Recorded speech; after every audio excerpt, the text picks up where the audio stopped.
sur ces rocs solides, ta maison tombera. Aujourd'hui, suivez-moi bien, je suis vraiment dans l'enseignement. Mais moi j'ai choisi ce rocher, Christ la parole des montants. Nous allons prendre les Écritures dans Matthieu chapitre 7 à partir du verset 24. Là-bas, nous lisons ceci. Matthieu chapitre 7 à partir du verset 24. Il est écrit, c'est pourquoi quiconque entend ces paroles que je dis et les met en pratique sera semblable à un homme prudent qui a bâti sa maison sur le roc. La pluie est tombée, les torrents sont venus, les vents ont soufflé et se sont jetés contre cette maison. Elle n'est point tombée parce qu'elle est fondée sur le roc. Mais quiconque entend ces paroles que j'ai dites et ne les met pas en pratique sera semblable à un homme qui a bâti sa maison sur le sable. La pluie est tombée, les torrents sont venus, les vents ont soufflé et ont battu contre cette maison. Elle est tombée et sa ruine a été grande. Je voudrais parler sur un sujet intitulé « La tempête approche ». Lorsque le frère Branham a prêché cette prédication le 29 février 1960, au paragraphe 41, le frère Branham dit ceci: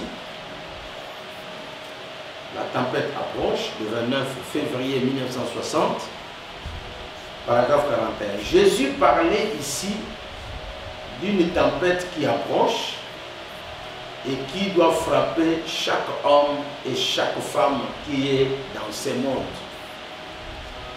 Il n'y a aucun moyen d'y échapper. Cette tempête vous frappera l'un ou l'autre jour. C'est en fonction du genre de fondation que vous avez que votre maison tiendra le coup ou pas. Le Seigneur Jésus-Christ a parlé d'une tempête qui approche et le frère Branham montre que c'est une tempête qui doit frapper chaque homme et chaque femme qui est dans ce monde. Et il n'y a aucun moyen d'y échapper. Cette tempête frappera chaque homme, l'un ou l'autre, et chacun, un jour à l'autre, sera visité par cette tempête. C'est pourquoi le frère Branham dit, c'est du genre de fondation que vous avez, que votre maison tiendra le coup ou pas. Si cette maison est bâtie sur le roc, qui est Christ, la parole de l'heure, la parole du jour, Christ, la plénitude de la divinité, et là, votre maison va tenir le coup. Ça sera solidement fondé et ça ne se renversera pas. Mais si cette maison est bâtie sur le sable, le plaisir de ce monde, l'intellectualisme de ce monde, la théologie de ce monde, toutes ces choses, l'incrédulité à la parole, cette maison-là ne pourra pas tenir le coup. C'est quoi la tempête au juste? La tempête, d'après le dictionnaire, c'est une violente agitation, une tourmente politique, mouvement dirigé contre quelqu'un pour les perdre, pour l'accabler.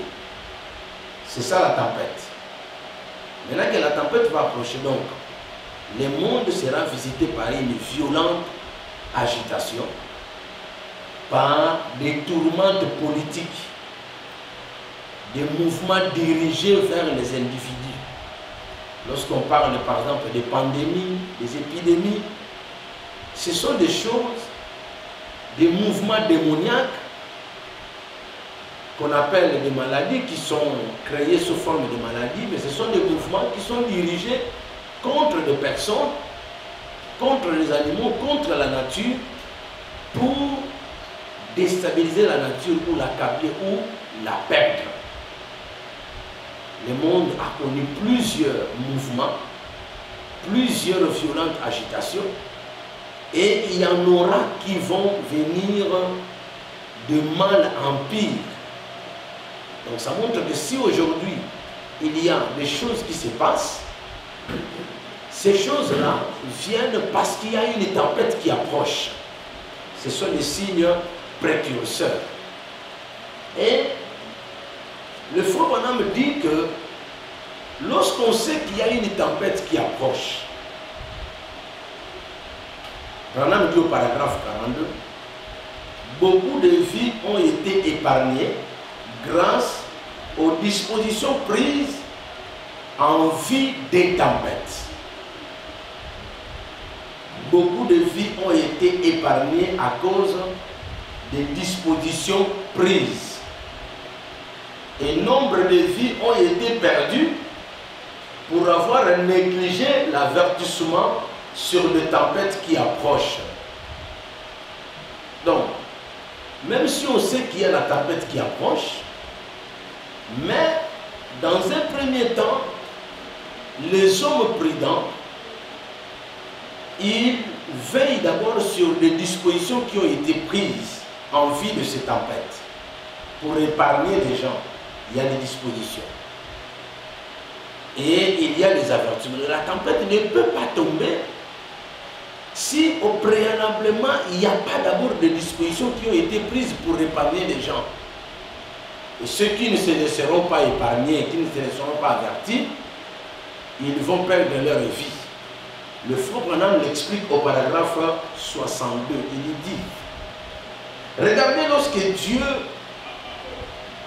prévoit une tempête, dans un premier temps, le frère Branham dit au paragraphe 62, oh, vous avez intérêt à prendre en considération un avertissement. Premièrement, avant de donner un avertissement, il faut que des dispositions soient prises pour la sécurité. Sinon, il serait inutile d'envoyer un avertissement. Et l'avertissement n'est que la voie de celui qui vous aide à vous préparer contre le danger. Branham explique. Voilà comment Dieu procède quand il veut envoyer une tempête. Premièrement, il faut que des dispositions soient prises. Ensuite, une fois les dispositions sont prises, alors l'avertissement peut être lancé pour vous aider à vous décider.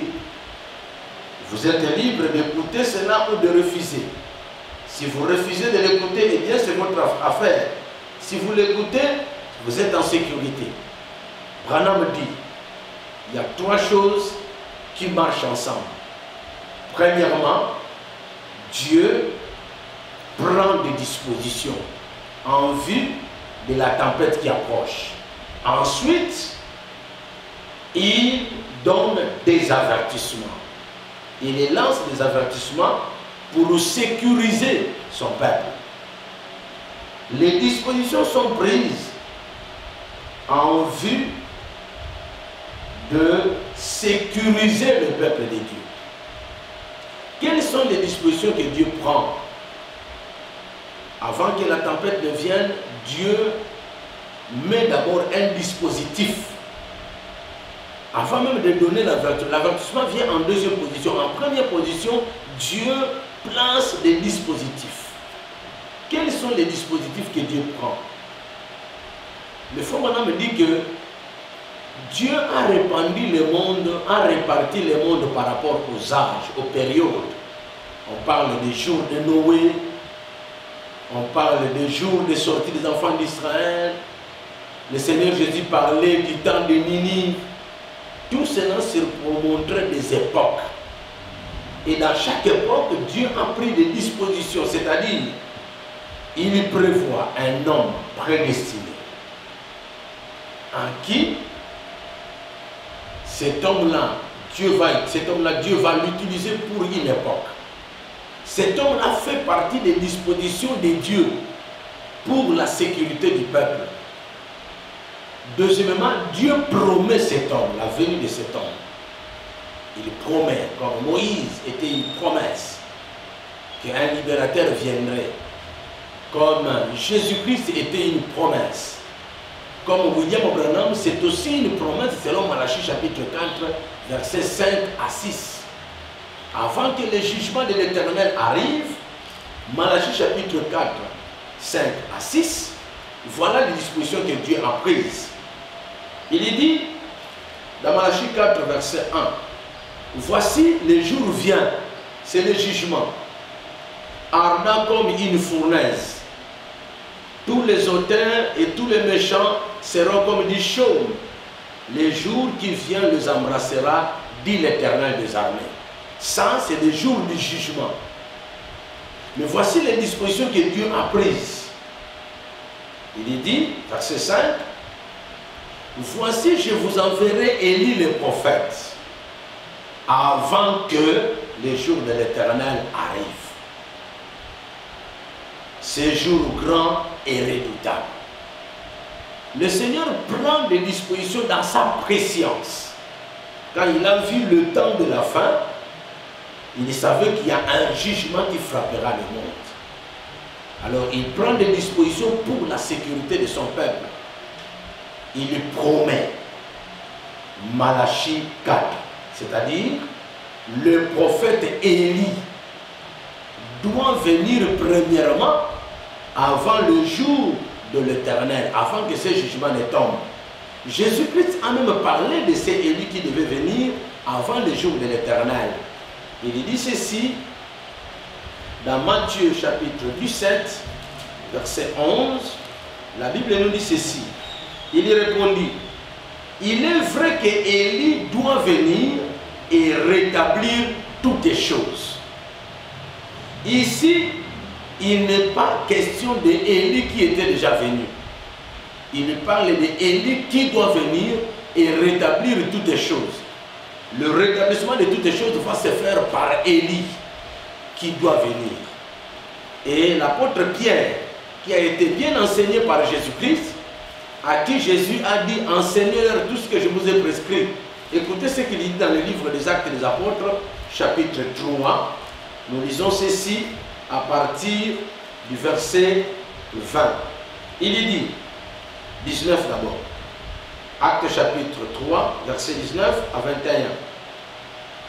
Répentez-vous donc et convertissez-vous pour que vos péchés soient effacés, afin que le temps de rafraîchissement de toutes choses vienne de la part du Seigneur, qu'il envoie celui qui vous a été destiné, Jésus-Christ, que le ciel doit recevoir jusqu'au temps du rétablissement de toutes les choses.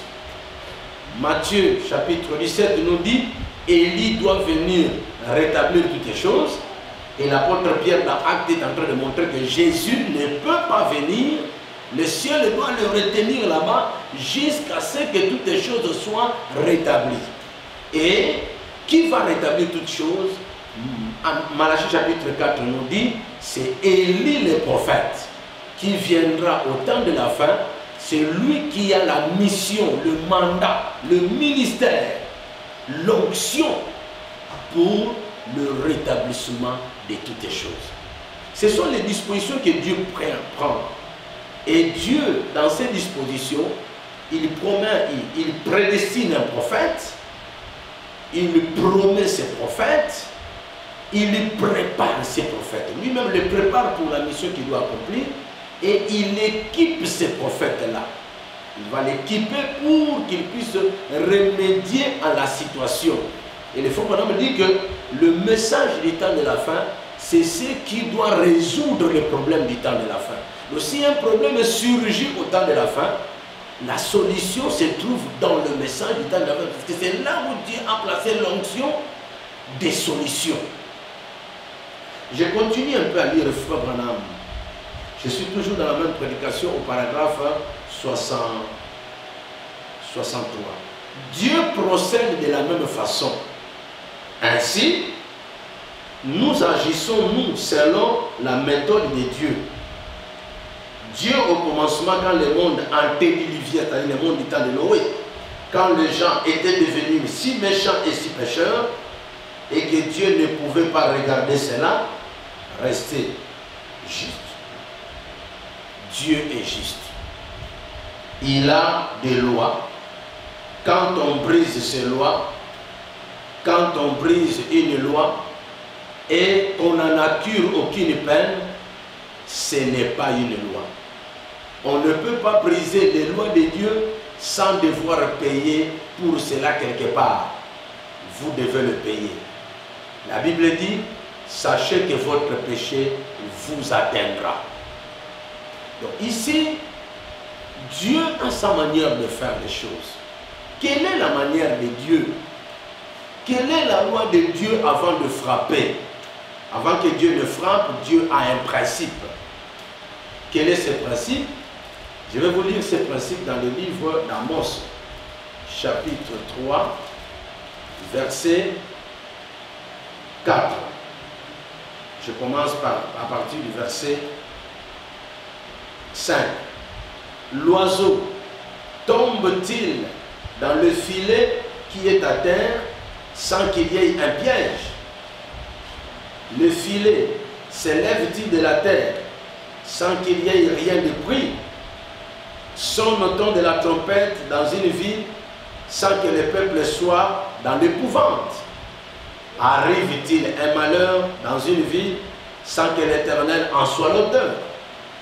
Car le Seigneur l'Éternel ne fait rien sans avoir révélé son secret à ses serviteurs, le prophète. Le prophète, c'est un grand instrument dans la main de Dieu. C'est un homme de choix. C'est un homme qui entre dans le conseil de Dieu. C'est une sentinelle pour le peuple. Pourquoi? Pour que Dieu envoie un malheur. C'est Dieu qui en est l'auteur. C'est-à-dire que c'est Dieu qui prépare, qui prévoit, qui a vu la chose en avance et qui laisse la chose arriver. Mais pour que son peuple soit en sécurité, Dieu a une loi. Il doit envoyer un prophète. Et le prophète, Dieu lui révèle ce qu'il veut faire. Cela fut le cas du temps de Noé. Cela a été le cas même du temps d'Abraham. Cacherai, je sais que je veux faire à Abraham. Cela a été le cas du temps de Moïse. Cela a été le cas dans tout le temps où le prophète devrait être envoyé sur la terre. Dieu prépare un prophète. C'est parmi les premières dispositions qu'il prend. Et pourquoi le prophète? Nombre chapitre 24 nous révèle ce que c'est un prophète. Il est dit là-bas, Nombre 24, verset 3, Balaam prononça son oracle et dit, parole de Balaam, fils de Béor, parole de l'homme qui a l'œil ouvert, parole de celui qui entend les paroles de Dieu, de celui qui voit la vision du Tout-Puissant, de celui qui se promène dont les yeux s'ouvrent. Voilà un prophète. C'est celui qui a l'œil ouvert, c'est un clairvoyant. C'est celui qui entend les paroles de Dieu. C'est celui qui voit la vision du Tout-Puissant. C'est celui qui se prosterne et dont les yeux s'ouvrent. Le prophète, qui est-il? Verset 16. Parole de celui qui entend les paroles de Dieu. De celui qui connaît les desseins du Très-Haut. Le prophète connaît le programme de Dieu. Dieu lui révèle son programme. Comme nous, dans notre temps, Dieu a envoyé un prophète. Ces prophètes s'appellent William Marion Branham selon Malachi 4. Dieu l'a envoyé et il a rétabli toutes les choses. Mais dans son message, Dieu a averti le peuple. Parce que le frère Branham dit que Dieu, après d'avoir pris les dispositions, il envoie le prophète. Il dit, au paragraphe 62 toujours, premièrement, il faut que des dispositions soient prises. Ensuite, une fois que les dispositions sont prises, alors l'avertissement peut être lancé pour vous aider à vous décider. Pour vous aider à vous décider, Dieu envoie un avertissement. Et le prophète Plion, il dit que l'avertissement n'est que la voix de celui qui vous aide à vous préparer contre les dangers. Donc, le prophète ne vient pas avec son message. Il vient avec le message de Dieu qui est un avertissement pour aider les peuples à se préparer pour être épargnés du jugement, afin qu'ils ne soient pas condamnés. Voilà pourquoi Dieu envoie l'avertissement. Et c'est dans le principe divin d'envoyer toujours un avertissement. Le frère Branham le dit dans la prédication, l'avertissement pour jugement. Paragraphe 92. Très bien. Nous voyons d'abord, il envoie ses prophètes avec un avertissement. Il ne change pas sa voix, sa façon d'agir. Il ne frappe pas toujours au moment où il donne l'avertissement. Je désire que vous fassiez attention à cette déclaration ici. Dieu donne un avertissement, mais ce n'est pas toujours au moment même où il donne cet avertissement qu'il frappe.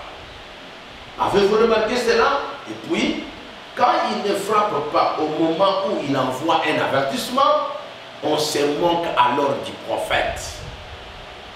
Parce que le prophète a donné l'avertissement, mais que le jugement n'est pas tombé au même moment que l'avertissement est donné, souvent le peuple se moque du prophète en disant, tu n'avais pas la chose, tu as raconté un mensonge, tu n'as pas raison. Il est possible qu'on ait la même chose, qu'on ait dit la même chose à Isaïe. Que pensez-vous quand cet homme s'était dit quand il est allé là-bas et qu'il a prophétisé disant que le roi allait mourir et qu'ensuite il est revenu, il a dit non, il va vivre. Qu'en est-il de Jonas qui traversait la rue en disant oh, cette ville va être détruite dans autant de jours, 40 jours, et ensuite Dieu ne l'a pas fait. Voyez-vous, vous devez faire attention. Dieu ne frappe pas toujours quand il donne l'avertissement. Et il y a une chose, alors on se moque du prophète. Mais s'il est un prophète confirmé, ayant la parole du Seigneur, vous voyez, avec les signes de Dieu confirmés, comme Dieu a dit que le prophète doit être confirmé, en effet ces hommes l'étaient, vous voyez, sa parole n'est pas la sienne, mais c'est la parole de Dieu, cela va arriver, cela doit arriver, si c'est la parole de Dieu. Il n'y a qu'une seule chose qui puisse arrêter cela, c'est une repentance rapide. Dieu donne l'avertissement et cet avertissement, Dieu ne peut pas faillir dans ces avertissements. Et le peuple se moque toujours des prophètes. Et lorsqu'on se moque des prophètes, cela est déjà un signe qui montre que Dieu doit frapper parce que cette moquerie-là excite la colère de Dieu. Regardez ce que dit David dans le psaume 105. Il dit ceci, psaume 105.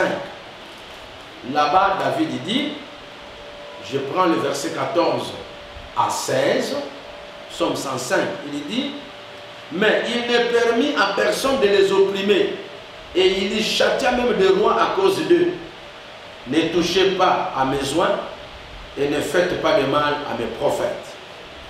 Il appela sur le pays la famine, il ne coupa tout moyen de subsistance à cause des prophètes. On ne se moque pas des prophètes.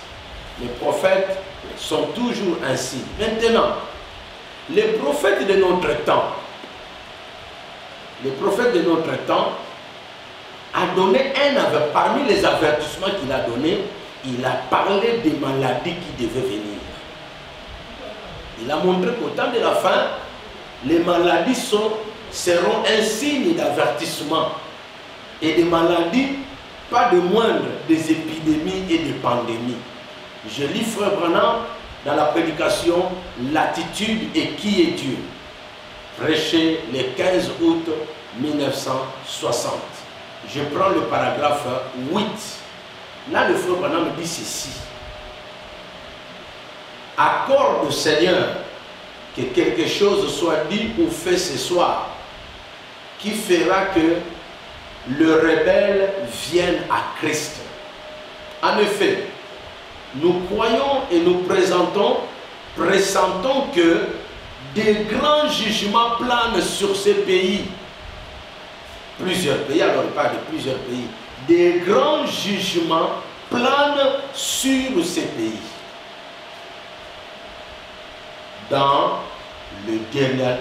Sur ces pays des derniers jours, des plaies, des germes, des maladies sont déjà reproduits pour être répandus à travers les nations.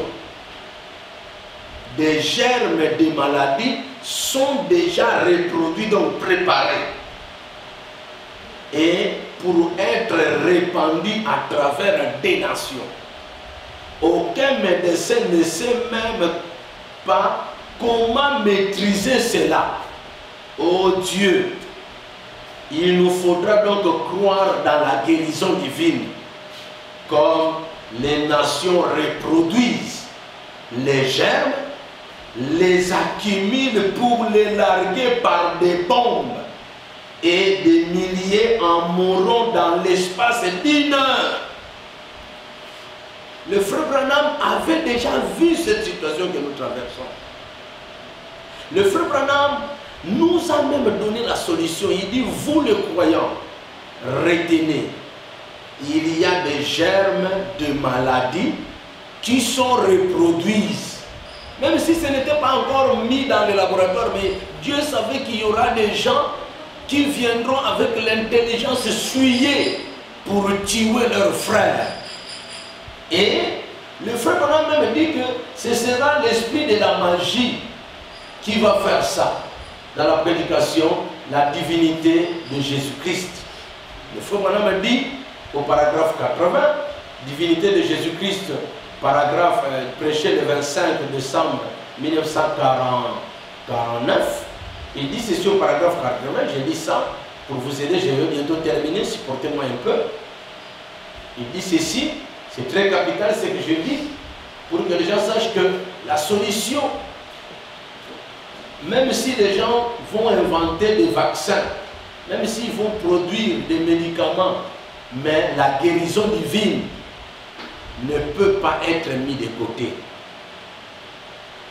Branham dit aux croyants, vous les croyants, vous qui croyez le Seigneur Jésus-Christ, et vous qui acceptez, qui croyez que le Seigneur Jésus-Christ est l'Éternel qui nous guérit de toutes nos maladies. Il dit ceci, paragraphe 80-81, divinité de Jésus-Christ. Et cette même puissance, ce même Christ, alléluia, oh, laissez ces fondamentalistes, laissez ces gens qui renient la puissance de Dieu dire qu'elle est fausse. Mais la même puissance qui a appelé le monde à l'existence se trouve dans ces gens qui ont le Saint-Esprit. C'est vrai, hommes et femmes, c'est le moment pour nous de découvrir qui vous êtes. Donc, ces choses arrivent pour que vous puissiez présenter votre identification de chrétien et que la puissance qui est en vous est véritablement le Saint-Esprit. Il dit, le diable essaye de vous barrer la route, vous disant que vous n'êtes qu'une petite poule mouillée. Vous ne l'êtes pas, vous êtes fils et filles de Dieu. La divinité n'est pas au ciel. Elle est en vous. Alléluia. Je sais que vous pensez que je suis fou, mais laissez-moi vous dire quelque chose, frère. Lorsque vous vous rendez compte que le Dieu Tout-Puissant vit en vous, la vie immortelle, je donne ma vie, Zoé, la vie de Dieu qui est dans l'être humain. Il s'est tenu là, il est le créateur de toutes choses. Il a créé la vie, les grenouilles, oh, les abeilles, les canards, les poulets, les animaux. Il a tout créé. Et rien de ce qui a été fait n'a été fait sans lui. Qui? Christ, la divinité. Il fit tomber les plaies et tout au jour de l'Égypte. Qui? Christ. Il a fermé les gueules du lion. Il a éteint l'ardeur du feu. Ils ont échappé au tranchant de l'épée. Ils ont ressuscité des morts. Qui? Christ. Qu'est-ce? Ça va être. Qui est-il? Christ, la divinité suprême. Donc nous voyons que le Seigneur Jésus-Christ, il est la divinité qui doit nous accompagner aujourd'hui au moment où la magie est en train de produire des maladies. La magie est en train de produire des maladies. Cette magie ne peut pas guérir cela. Alors que Frère Branham me dit bien, ils vont reproduire des germes de maladies.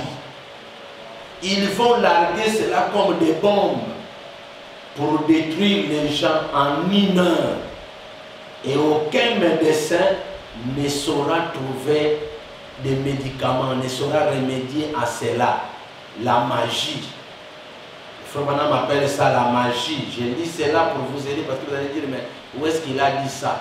Je suis dans Israël à la mer Rouge, deuxième partie, au paragraphe 50. Je prends seulement rapidement le paragraphe 52. Non, 52, oui. Il dit, ils avaient eu des poux, ils avaient eu des mouches, ils avaient eu des ulcères. Je voudrais que vous remarquiez, ils avaient des imitateurs, Jeannès et Jambres, qui ont essayé de s'opposer à eux. Ils ont fait la même chose qu'eux jusqu'à un certain point. En d'autres termes, ils prêchaient l'évangile et continuaient à essayer d'imiter Moïse et Aaron. Mais je voudrais que vous remarquiez autre chose. Si vous lisez maintenant les passages sur lesquels nous sommes arrêtés hier, ce magicien pouvait produire des choses, mais il ne pouvait pas les enlever. Remarquez-vous cela? C'est pourquoi la magie fabrique des maladies, produit des pandémies, après ils vous produisent des vaccins parce qu'ils n'ont pas le pouvoir d'enlever cette maladie. Et Frère Branham dit qu'il faut compter sur la divinité de Jésus-Christ, la divinité suprême, le Christ, celui qui a une vertu, un attribut de Jéhovah Rapha pour guérir toute maladie. Nous sommes vraiment au temps de la fin. Il n'y a pas un autre moyen pour échapper à cela. Frère Branham dit, ils vont tuer les gens. J'ai dit, oh, il nous faudra donc croire dans la guérison divine, comme les nations reproduisent les germes et les accumulent pour les larguer par des bombes, et des milliers en mourront dans l'espace d'une heure. Mais, oh, nous sommes si reconnaissants de ce que quand l'ange destructeur s'est avancé, toi tu as dit, ne touche pas, ne touche personne qui a le sceau du Père sur son front. Ils sont miens.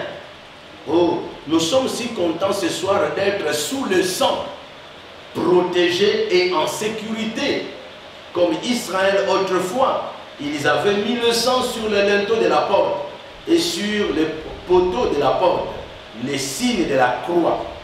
Quand l'ange de la mort parcourait le pays, il baissait ses ailes sombres, mais dès qu'il voyait le sang, il les relevait et je passerai par-dessus vous. Aujourd'hui, c'est la même chose.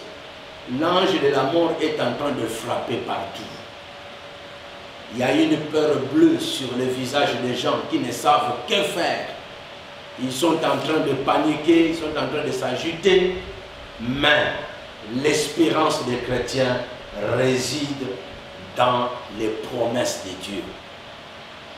Prenez la divinité suprême.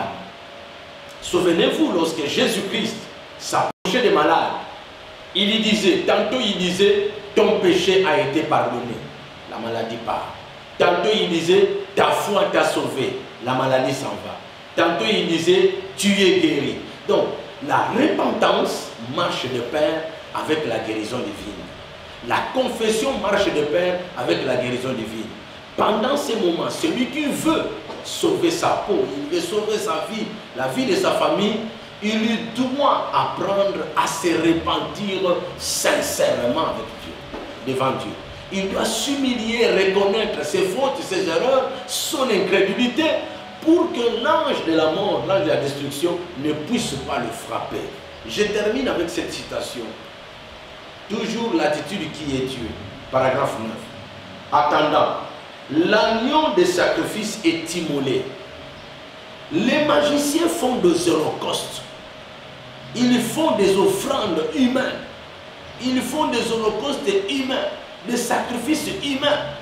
Ils lancent toutes ces maladies-là pour chercher à détruire, parce que ce sont des vampires, ce sont des suceurs du sang. Mais nous avons notre sacrifice. On ne peut plus nous sacrifier parce que Christ a payé pour nous. Christ a pris notre place.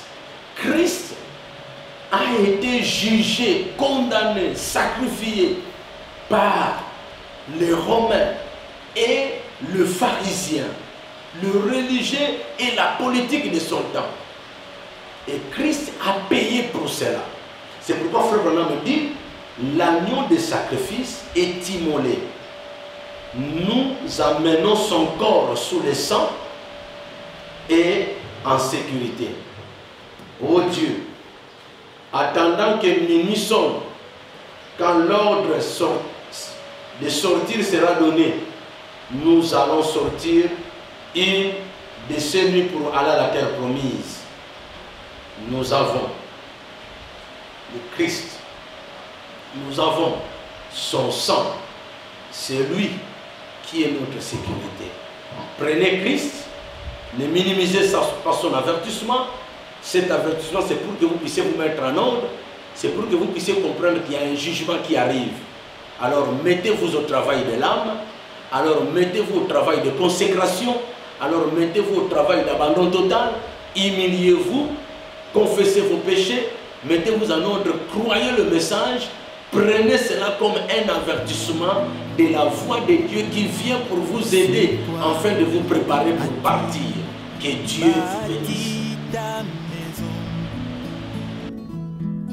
Si bas sur ces rocs solides, oh, ta maison tombera.